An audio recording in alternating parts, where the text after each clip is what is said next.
Queria receber todos que visitam a gente aqui com o nosso abraço. Sinta-se na casa do Pai, sinta-se em casa, sinta-se acolhido pelo seu Abba.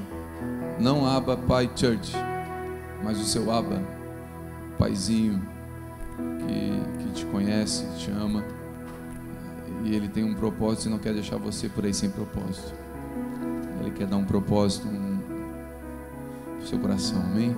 Então todos são muito bem-vindos.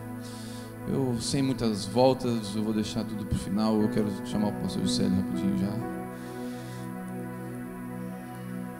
Os teens, quem tem filhos aí de 11 a 15, por favor, lá atrás tem uma reunião lá, se você quiser enviar seu filho, pode ir. Amém? Quem está conosco hoje aqui, o pastor Juscelio. Quem esteve no retiro de casais está aqui. É pouco fominha.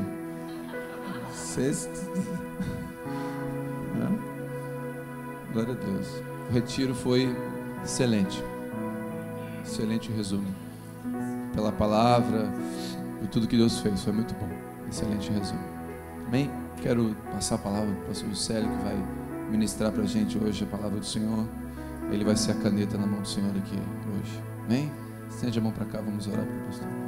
Pai, em nome de Jesus, essa casa recebe o pastor Juscelio com carinho. Essa casa recebe o pastor Juscelio como amigo, como irmão, como cooperador daquilo que o Senhor está fazendo na terra. E não vai ser diferente aqui em Criciúma. O Senhor não ama mais o pessoal de Itajaí do que a gente. O Senhor ama igual, Senhor. Então o Senhor vai nos abençoar também. Em nome de Jesus. Amém? Dá uma salva de palmas a Jesus pela vida do cristão.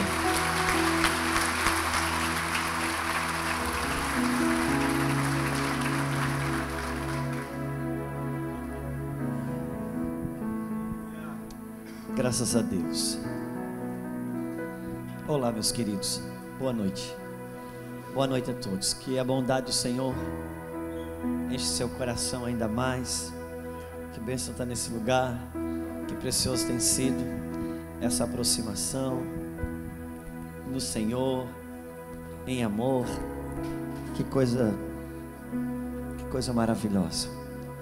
E a gente viveu ali um sábado e um domingo no hotel, como casais, como famílias, e foi tão precioso, porque não se trata de um marido e de uma esposa, se trata de portais que o Rei da Glória escolhe entrar para abençoar gerações. Levantai, ó portas, as vossas cabeças, e entrará o Rei da Glória. Casais que funcionam como um portal. Deus escolhe pessoas como portais. Deus escolheu Gideão como um portal para entrar. E Deus sempre levantou pessoas. E foi muito precioso. E eu gostaria de aproveitar entrar na mesma praticidade e diligência que o pastor Thelma entrou. E vou pedir para você abrir a sua Bíblia. Eu sinto que nós estamos numa empreitada falando sobre casamentos